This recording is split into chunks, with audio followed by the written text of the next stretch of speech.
wait. Okay, so it's this video. Makes total sense. In order for your arms to stay parallel against the force, the shoulders have a lot to work for, taking away from the isolation. This cannot occur when they're already extended. So I said, okay, let's just watch the video. So this angle, right, where it's already pretty extended. This is more extended than you should have it, to be honest. Like, it doesn't, like, this doesn't matter anymore, right? I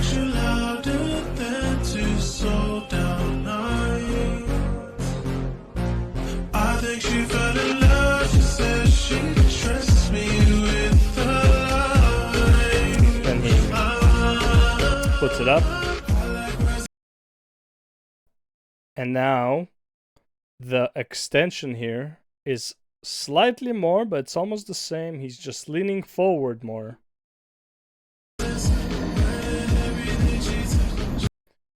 He basically changed nothing.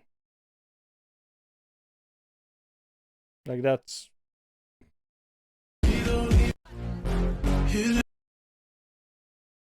Only thing I can say is maybe like here, this is a somewhat rested position versus here. There's more of a distance, so this is still pulling a bit more. But you can fix that literally. Right, you can fix that by having this lower. Like, there's no actual difference between this and this. It's the same.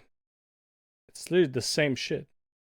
This angle, like, look, the angle of the shoulder and the arm to the body is the same almost in here, right? Because like otherwise, like he's gonna just dislocate his shoulder. There's nothing really interesting here. Like, it's the same shit. All these like angles and stuff. The angle is the same, so it's like you're not doing anything. So I replied, there's a limit to how much stretch is actually good for muscle growth, because there's like the 20% stretch. So it's like at 120%, you can increase the muscle growth, whatever. And his first version pretty much the standard for most people. And all he did by increasing the height of the cable is change his body position and only slightly going past the recommended 20 degrees. That's it. And it's like, it's not that there was more stretch, it's that there is more load in the stretch. What does that even mean, load in the stretch? Like, just change the fucking load. Like, what? It's the same amount of weight. Like here, right? So let's assume this is like a straight line, right? So like this is approximately a straight line. Here, this is a straight line too. And the angle is about the same. So there's no difference here at all. There's more load in the stretch. What?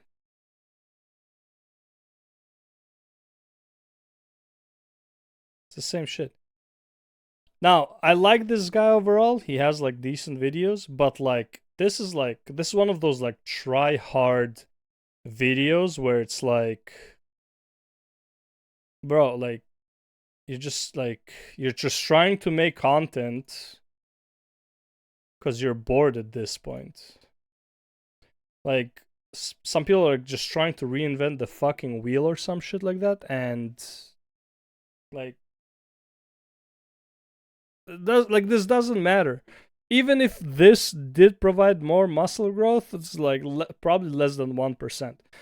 And then you'd be like, well, but look at him, he's fucking shredded, you know? Like, look at those biceps. And it's like, bro, he just loves to work out. He loves to work out. He works out a lot. He probably has a proper diet. And that's about it, right? It's like anyone who actually loves working out, goes to the gym fucking 2 hours a day, right? Because they're like, instead of like degenerates like me playing video games and just hit the fucking gym, you're gonna look similar to this. This is not like, it's impressive in terms of like fucking tendency and shit, but it's like all you gotta do is just hit the fucking gym and love it.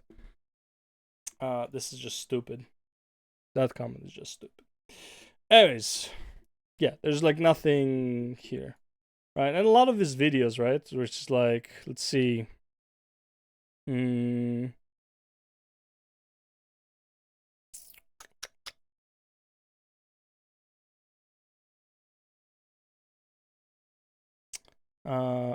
don't even like dumbbell flies, but let's see what it says. Hit it from the back, I want to get fucking copies.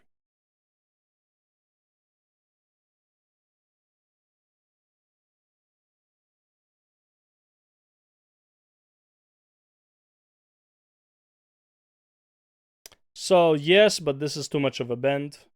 Overall, you just don't want to have a locked elbow because that's too much pressure on the elbow.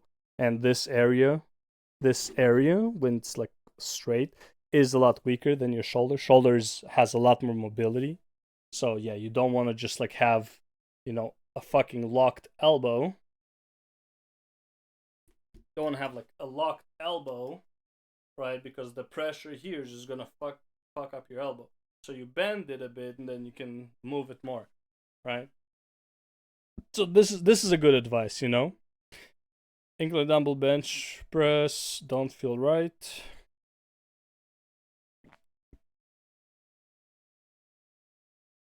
So if you have a shoulder problem, yeah, maybe. The whole thing with like rotating the wrist, right? It's just usually your shoulder will move with how your wrist is, right? So if your hands like this, your shoulder go like this, right? But if your hands like this, you're like, see, like almost naturally I lower my shoulder, right? So it's just to do the angle a bit easier. This doesn't really matter. Some people are comfortable having it like this and still having it down here, right? So it's like, so you can still be like this, right? Like thumbs here, and still have your elbows go down while having this here. Right? This is usually what you do with the barbell, anyways. But sometimes you're just not comfortable with your shoulder, so you would turn the wrist out. Right? You supinate the wrist. It's like, yeah, okay, like these are fine examples. Honestly, this happens naturally almost all the time. Most people, if they have their hands like this, they will just do this, right? And like they would feel pressure on their shoulder. And it's like literally as soon as they're like, oh well, maybe like should bring my elbows a bit closer, their hand position would change instantly. It's not that big of a deal. This is a fine tip, but it's like, let's see, neutral grip, shoulder width, pull downs. Neutral grip, arm at your side row.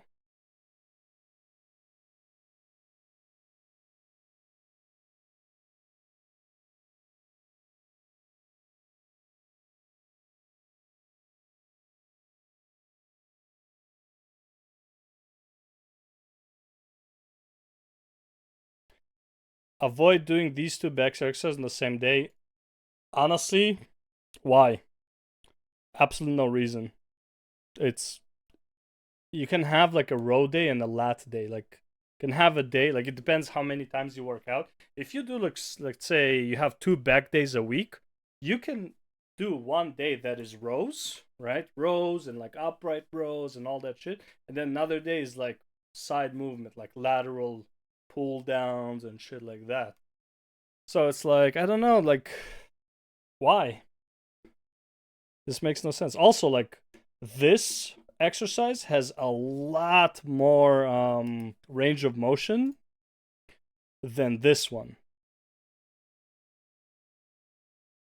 So it's like they're very different exercises. Like they work the same muscle, yeah, but on this one you're not gonna get like that full extension going up, Oh, I just felt it a bit.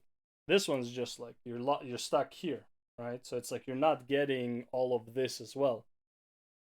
On the other one, you do, right? The problem is this one, not a problem, but it's like the difference is really that one, in my opinion, like this exercise is better. The thing is with this exercise, quicker. So if you're short on time and you have to choose one or the other, I would go with this. If you have time, I would go with this. You get a lot more motion here. You can cheat more, so you can do more reps. When you get it towards failure, you can cheat a lot more than you can here. Here, you have to kind of like risk your lower back a bit for cheating because you have to like use your lower back for momentum. Here, not so much. You use your body weight, so it's a lot safer. Personally, much prefer this exercise over this one. They're both great exercises, but like no reason not to do both of them on the same day unless you're following like some strict two set power. Like again, depends on your routine, right? But it's like I don't like the whole avoid doing these two back exercises on the same day is kind of odd to me. It really depends on your plan, but most plans you can totally do both of them, especially if you like them. If you like them, do them. What's this? See someone use proper breathing technique while lifting.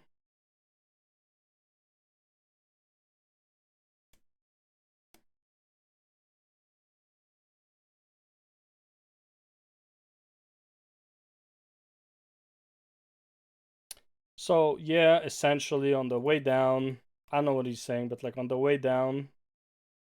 So when you're up here, you inhale, you bring it down. When it goes up about halfway, usually is when halfway, third way through is when most people start exhaling. Sometimes some people start exhaling like as soon as they start pushing it out, but for the most part, anytime the weight like falls onto you, you want to have air in, right? Like I'd say in most cases, squat, you breathe in before you do the squat itself, right? So it's like, because I can't say it's at the eccentric. So for example, if you're doing leg extensions, it's actually like you're exhaling on the, well, you're exhaling on the concentric as well, right?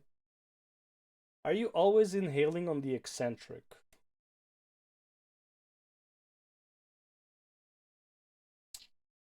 Are you always inhaling on the eccentric? I feel like most times, yes.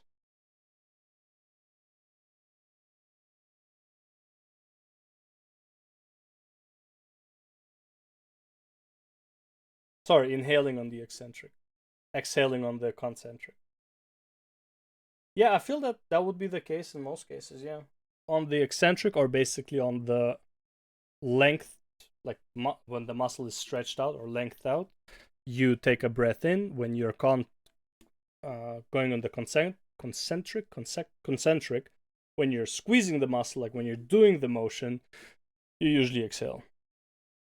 I think like that is true for most cases. I'm trying to think. There's like a case. I'm sure there are like cases like the opposite. You probably that have to do with like abs, for example. You can't really breathe in. No, even abs. Yeah, you breathe out when you're doing the concentric, when you're flexing, and you breathe in when you're extending it. How about that? How about the lower back? You're doing lower back. When would you inhale? Yeah, probably the same thing. Yeah, fuck. Okay. Bar tricep push down, hurting wrist. Yeah. Um,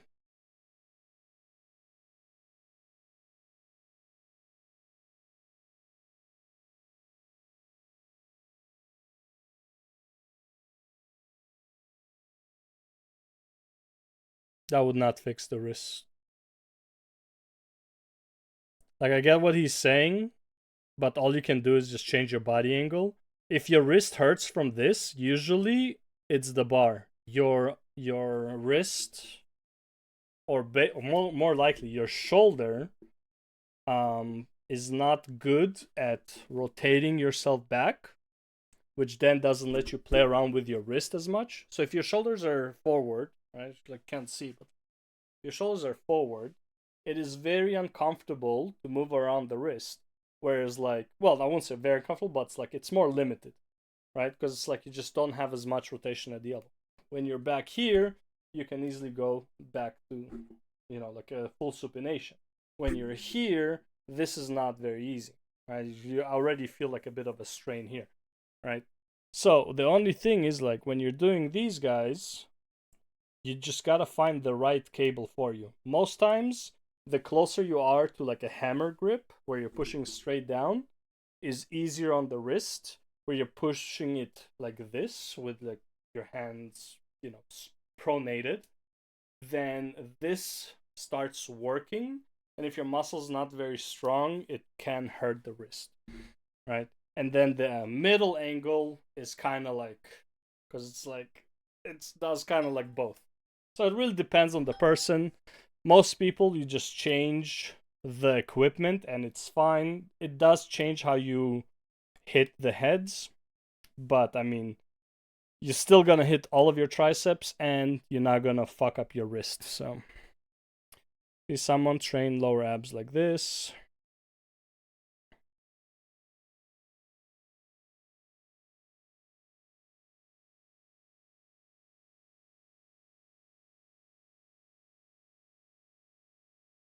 So that I actually don't agree.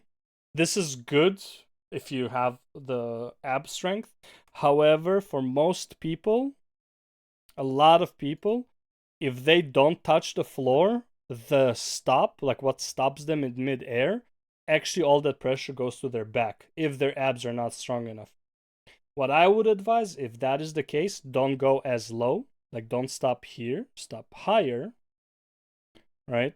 Or even don't, or like barely even move. Like, do like some like this, like very, very small movements, and then curl into them, right? Because if you're not doing this and you're stopping here, all that pressure, a lot of the times for most people, because they don't have good ab control, their back would just start curving and all that pressure goes onto the back. Ideally, when you do abs, your lower back is flat on the floor. And if it's not, that means your abs are not able to engage or are not strong enough to engage to make sure your fucking back is flat. Okay. So not a fan of this tip. Honestly, there's way better solutions to this, but yeah, if you're doing this, like if you have to do this where your feet are touching the floor, if you have to do this, it usually means you are not good enough at controlling your back. Also, like, I'm pretty sure his back is curving here too. All right, I can't see it here because it's blurred out. But yeah, so it's like if you look at that, so let's move it further a bit. Straight, straight, straight, straight. Okay, whatever. Doesn't really show. Here. Yeah, no, his back is pretty straight, right? So he doesn't have a problem. Barbell squats. Okay, plenty of stuff there. Hack squats.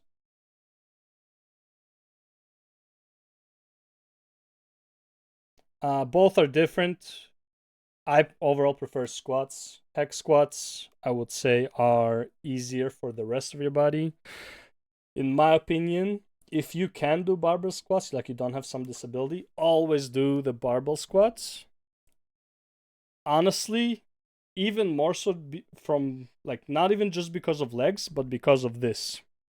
This position, holding it back, you wanna honestly, I'm not gonna lie. If you're doing squats for like a long time and you stop doing squats and you get like pretty built, you get like decent shoulders or whatever, and you stop doing barbell squats for like even like 2 months, even like honestly a month, you would feel less comfortable in this position because that stretch can go away. So I would highly recommend doing barbell squats if you're good at barbell squats. Dumbbell overhead tricep, not gonna lie, if you are over 30, probably the worst exercise. Like, just don't do this. If you're young, you can probably get away with it.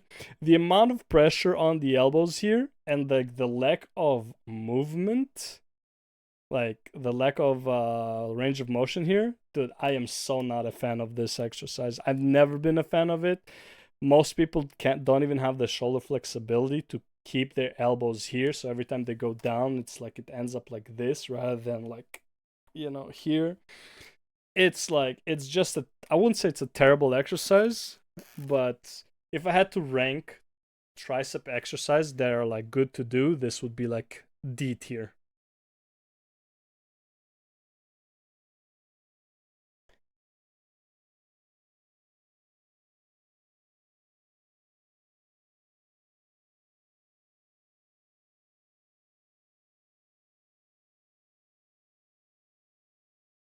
Yeah, see, like they're going sideways. See, like that angle is too sharp.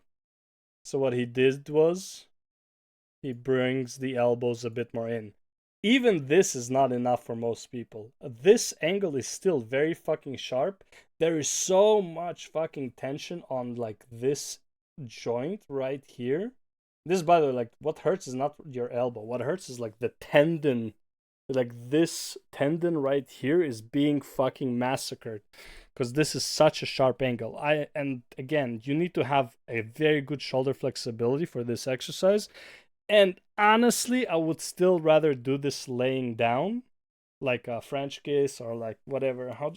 Fuck, what do you call that? Overheads. Basically, laying down overheads. I forgot the official name. I know it's also called the French kiss with the bar where you do this, right?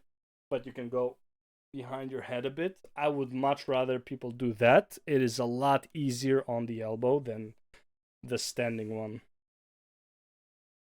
But yeah. Anyways,